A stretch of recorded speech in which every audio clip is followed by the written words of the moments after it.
Bertie George Englert was born on the 1st of March 1887 in Dungog, New South Wales. He was the eldest son of Elizabeth and George Anton Englert.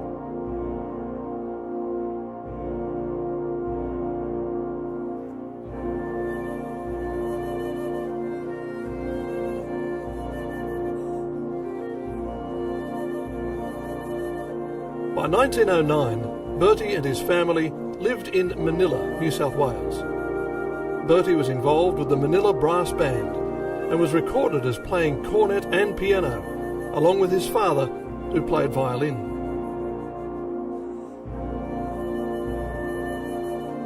At the time of the outbreak of World War I in 1914, Bertie and the family were living at 1 Napier Street, Drummoyne, New South Wales. Bertie was working as a house painter.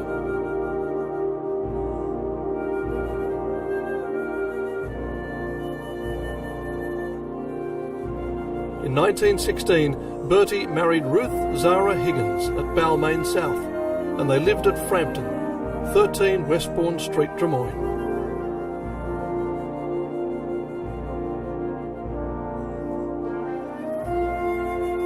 On 9 October 1916, Bertie enlisted in the Australian Imperial Forces as a private 7342 and was attached to the 14th Infantry Battalion.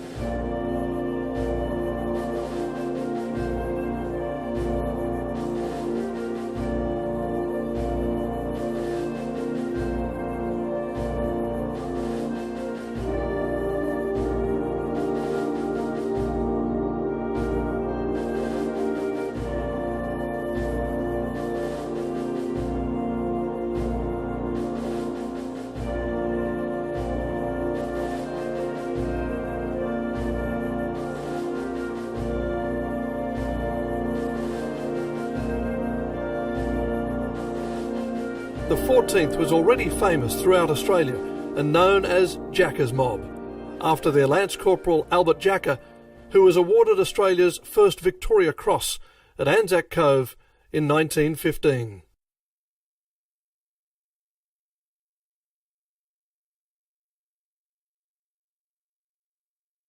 Bertie left Melbourne at 6 p.m. on Monday 19 February 1917 on HMAT Ballarat as a member of the 24th Reinforcements for the 14th Battalion.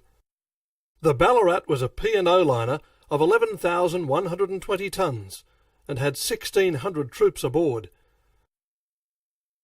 Thanks to a letter written home in 1917 by L.A. Allinson, 7196 23rd Battalion, we have a vivid picture of what Bertie would have experienced at the time.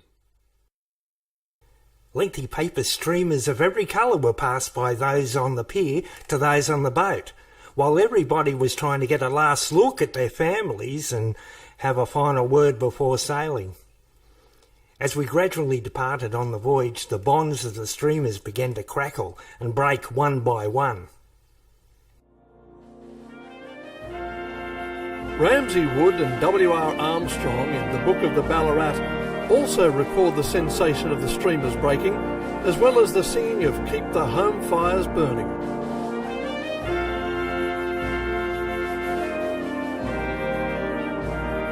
On Saturday 24 February 1917, the Ballarat arrived at Albany, Western Australia. After 11 p.m, the men on shore leave gradually began to come home again, most of them loaded up with fruit and all singing merrily, with signs of happiness everywhere. On Monday 26 February 1917, the Ballarat arrived at Fremantle, Western Australia, and many of the troops travelled by train to Perth for 2 days' leave, whilst others had a dip en masse after a route march to Cottesloe Beach. The HMAT Ballarat departed Fremantle on Thursday 29 February 1917, bound for Cape Town, South Africa. During the following 18 days, Bertie and the band performed frequent concerts, which Ramsay Wood commented, "used to cheer our evenings with waltz, and one step intermingled delightfully with the rosary and other favourites." Ramsay Wood in the Book of the Ballarat records in detail the band practices held on the deck of the Ballarat. Hours of dreary repetition when the instruments were hot to the touch and the sweat poured out of the hard-worked mummers when the mild bandmaster set his teeth and became almost emphatic with his tongue-lashing. We take off our hats to Sergeant Hedden and the members of his band. They were goers. More power to their elbows.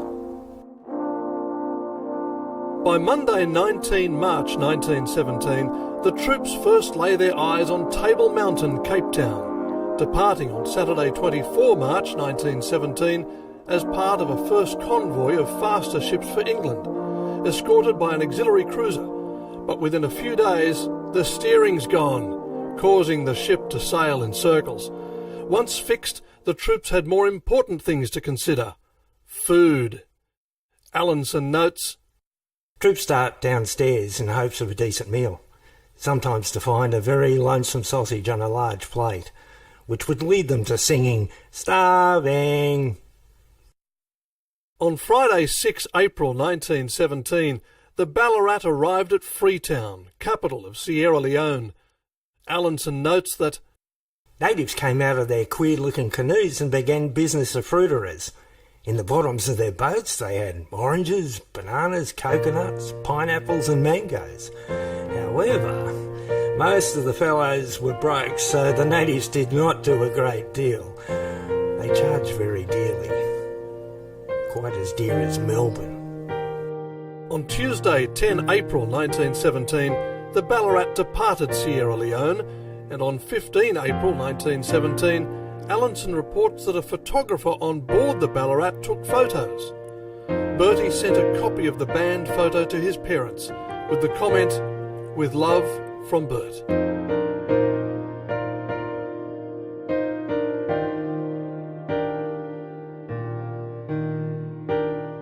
On Tuesday 24 April 1917, the escorting cruiser was replaced by destroyers, and each transport then made an individual run for port in England, each escorted by a destroyer. The Ballarat was paired with HM torpedo boat destroyer Phoenix.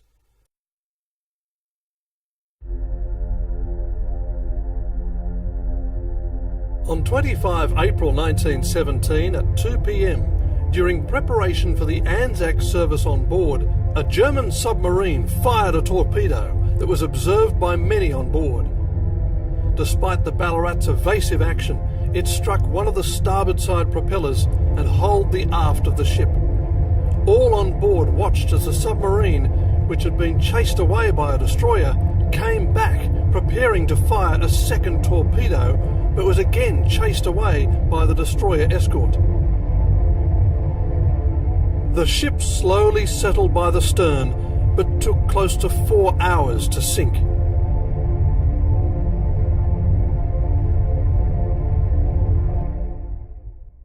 The band's instruments remained in the hold and were lost, along with almost everyone's personal kit, with the exception of sapper William Hedden's cornet.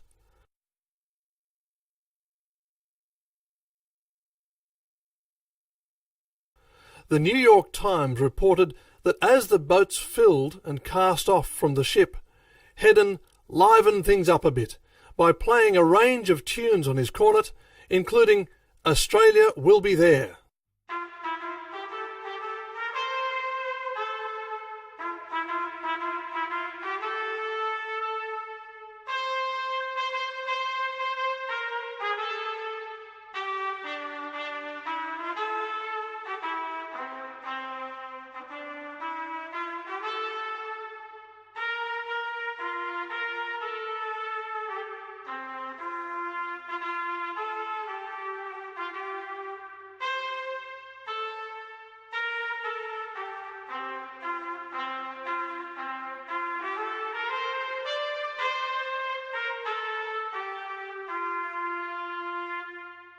And "The Long Trail."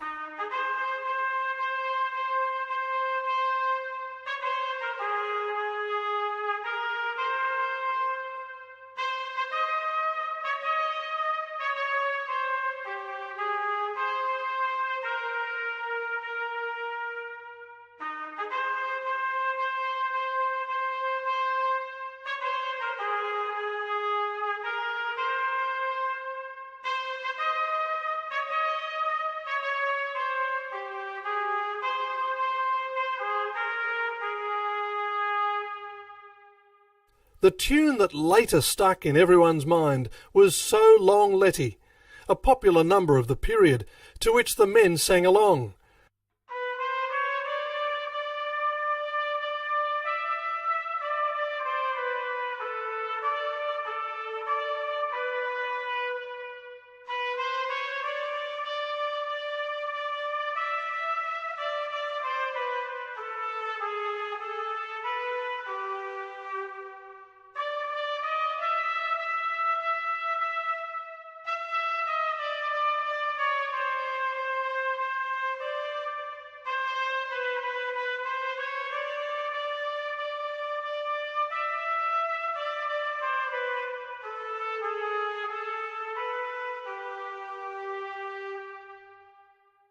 At the same time, down in the saloon, a Sydney soldier named Michael Keane was playing ragtime on a piano, so rapt that someone had to be sent to get him as the last lifeboat left. Sergeant W.R. Armstrong and Corporal J.J. Moriarty in the Book of the Ballarat record that Bandmaster Hedden has saved his presentation cornet. We see him with it in the open boat. Doubtless feeling the tension needs relieving, he lifts it to his lips and plays Fall in the Band, followed by Defaulters,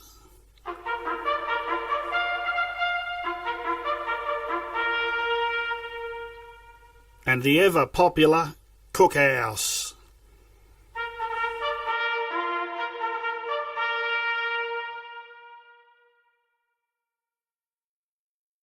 The ship's little bugler, not to be outdone, replies from the deck with other well-known calls.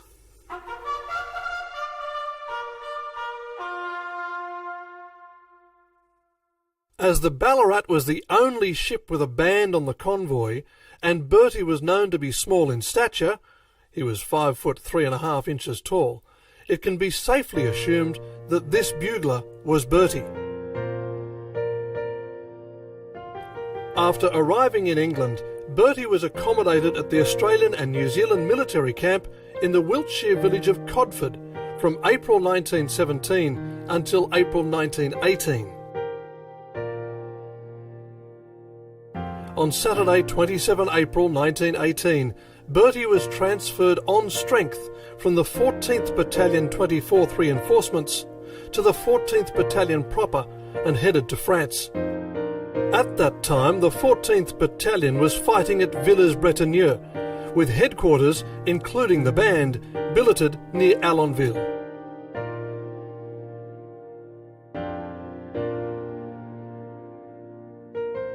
On Wednesday 22 May 1918, the 14th Battalion was moved to billets on a racing establishment said to be owned by the Hennessy family of brandy fame.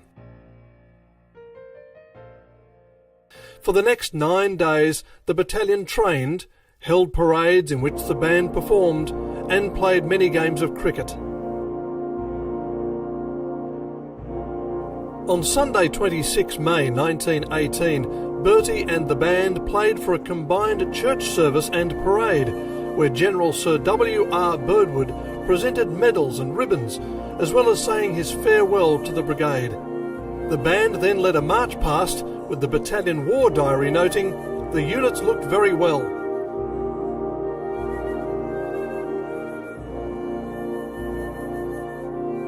Two companies occupied a large hay barn, and the other two were distributed in stables.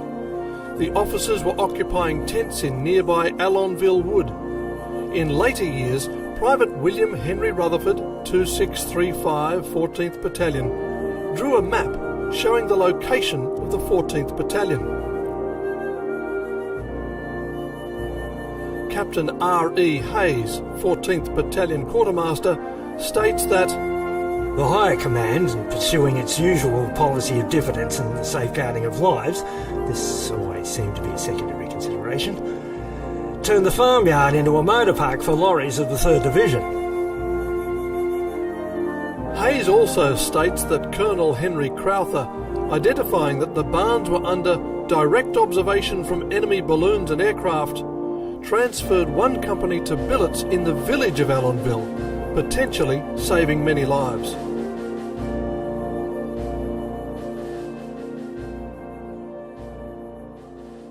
On the night of Thursday 30 May 1918, the band, along with the Smart Set, held a concert for the troops in the main barn.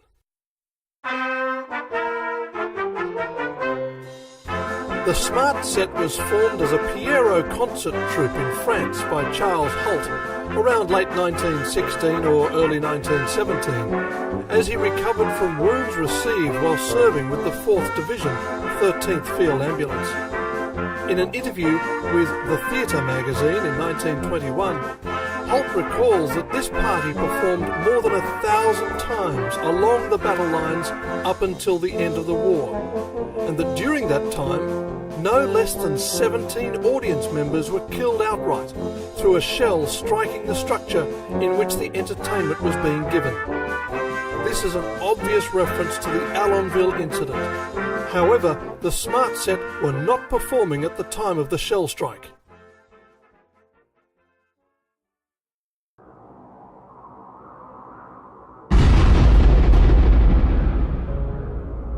Around 1:30 a.m. on the morning of Friday 31 May 1918, a high-velocity shell, known as a rubber, fired from the front 9 miles away, struck the main barn where A Company was billeted. Amongst many similar reports, Sergeant Donald Hope Fraser, 1203 14th Battalion, found it strange that earlier in the night, aeroplanes were flying overhead, and occasionally something would land on the billets, for all the world like someone throwing a pebble on an iron roof. Some of the lads investigated, and on their return said, "It's all right, it's only a couple of our planes, and they're firing flares." Fraser later drew the conclusion that these flares may have had something to do with the extreme accuracy of the 2 shells that hit the barns.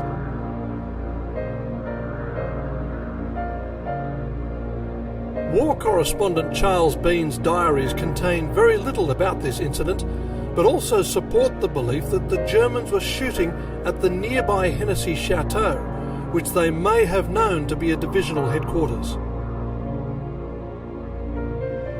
Many reports concerning the incident commented on various reactions to the shelling, with some casualties singing whilst being carried out on stretchers. It appears the concert by the Smart Set and band had been quite a hit. However, Sergeant Leslie Shelton, 2473 14th Battalion, 7th Reinforcement, shines a light on this situation. Well, when we were blown up, I did not see or hear anything. I heard all about it when I woke up hours afterwards. I think the whiskey we had that night had a good bit to do with my case. The fact is the battalion had just been paid, and a wonderful time was had by all, especially as the battalion was ordered to move back to the front at 6 a.m. the next morning. Captain R.E. Hayes, Quartermaster 14th Battalion, states, "When we reached the barn, one chap was lying with both legs severed above the knee. When we went to his assistance, he said, 'I'm all right. Get the badly wounded boys out.' Poor chap. Didn't realise the extent of his own injuries."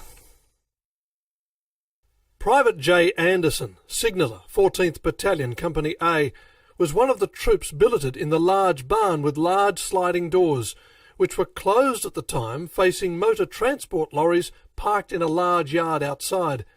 Captain R.E. Hayes, among others, was highly critical of the parking of lorries outside the barns, which he believed drew fire to the barns. Hayes later stated, "Attempts were made to attribute the disaster to the operation of spies, but Jerry had complete observation. This observers could report all happenings quite easily after the parking of the motor lorries." Private Anderson later described how at the left-hand end of the barn, as one stood in the yard facing it, there was a great mass of straw packed high, on which some of the men pounced for a soft place to sleep. At the other end of the barn there was a brick wall, and where this wall met the back of the barn was the temporary A Company office. The company that night slept in rows, close together, across the floor of the barn, the rows being parallel to the brick wall at the end. Just before he turned in at 11 p.m, Anderson heard enemy planes circling around directly overhead. In "a trifling thing which almost certainly saved my life," Anderson reports that he couldn't sleep with his head towards the brick wall, as his head would be below his feet on the sloping barn floor. So he turned around and fell asleep immediately. However, Jack Smith, who was sleeping beside him, didn't turn around. Shortly after falling asleep, Anderson was awakened by the sound of bursting high-explosive shells high overhead. When this stopped, Anderson went to sleep, only to wake some time later. With the feeling that something terrible had happened, I can't remember hearing any explosion, but when I opened my eyes I had an impression of seeing broken rafters in the roof and of fire. I had an unpeculiar hot feeling in my right leg from the knee down and seemed to instinctively know my leg was off. After crawling out of the barn and calling for help, a transport motor driver came to him and said, "What's up, Dick, are you hit?" Anderson replied, "Yes, I think I've done my leg." The driver struck a match and said, "Good God, there's only a strip of putty holding it." Anderson was carried to a lorry and driven to a dressing station. Anderson believes that whatever missile took his leg off also hit Jack Smith, sleeping next to him, in the body, killing him. If he had turned around, he might have been alive today. One of the killed, Sergeant Pat Brennan of A Company from Benalla, Victoria, had received the DCM at the parade a few days prior. Most of the injuries from Company A in the first explosion came not from falling beams, but from the slate roof, which shattered and amputated limbs as it fell. Whilst exact numbers of casualties vary, this first shell burst killed 14 men outright and 12 men later from their wounds, with around 86 injured. This is the largest ever casualty count from a single shell burst in the history of the A.I.F. The headquarters detail, consisting of the pipe band, brass band and pioneers, were billeted in a two-storey barn. The battalion war diary and numerous reports state that within a few seconds the second shell hit this barn between the two floors, with the upper floor being blown upwards before it crashed through to the ground. Fortunately, the ground floor was not occupied, but the brass band and pioneers were occupying the space immediately over where the shell landed, and they, together with instruments and packs and gear, were buried under the falling debris. Sergeant Fraser reports, "After the first shell hit Company A, it really awakened us. There was rushing around and shouts of stretcher bearers. We were all just getting dressed to give whatever assistance we could and speculating on what had happened. Naturally, we came to the conclusion that an enemy plane had dropped a bomb, for we did not expect a shell from that distance. Then we heard a dull boom in the distance.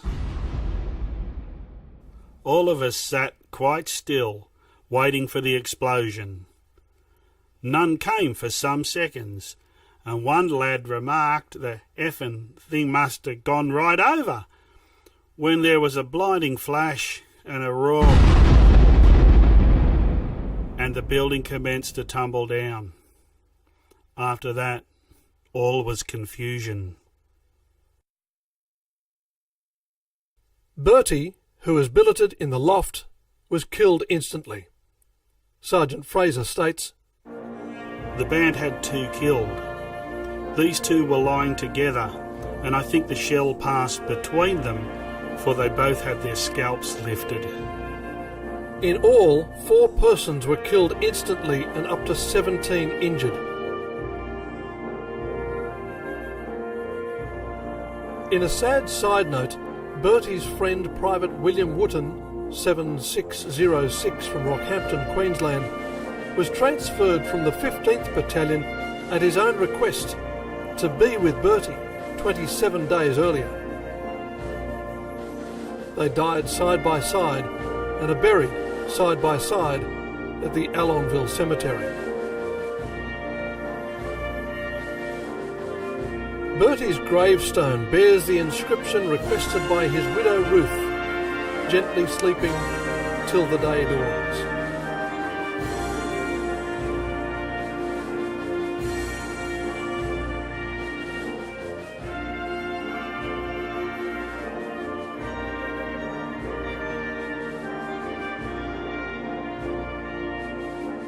Legendary Australian war historian Charles Bean's diaries report that Corporal Castles, brother of the singers Amy and Dolly Castles, who ran the Smart Set, came down to tell him that there would be no performance tonight due to the shells hitting the barn in which they were playing. The Smart Set were recorded in this photograph the next day in the barn, meeting to decide what they would do as their set had been destroyed.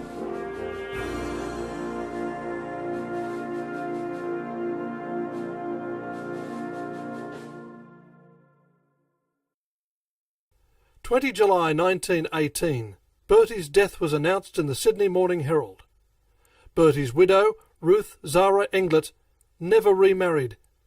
She had no children and passed away at Gosford, New South Wales in 1957. Bertie George Englert, the Little Bugler, is remembered on the Wall of Remembrance at the Australian War Memorial, Canberra.